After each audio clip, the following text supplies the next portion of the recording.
Nderekke kanca-kanca Khinet. Nggih. Khinet Production sowan daleme Pak Triyono kalian Ibu Dian Eka Wahyuni ngitanaken Dimas Bagus Muhammad Ivan Nur Ahsan. Nah, setelah lagu-lagu nuansa Jawa, nuansa campursari, menika katuraken ingkang nuansanipun dangdut. Nggih. Isa to Ki kowe iki? Nah, ora meyakinkan.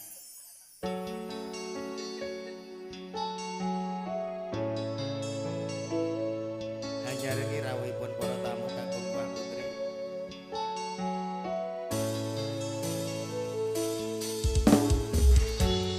Padang rasane ati kananda segiting liat hanyawa aku kowe lampung tresna Pas wong ayu tak jaluk aja tresna pancene tresna iki ake coba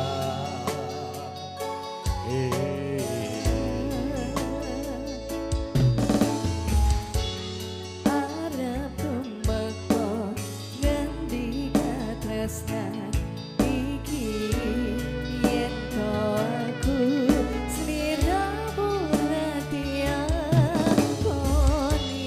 Senadyan donya ra bisa napa bakal tak jaga yen durung kabisa mrengkah kuwasa Mas kowe sing tak sayang ranilo aku kudu kelangan Pas musti kadeng ati durnaku siji tresno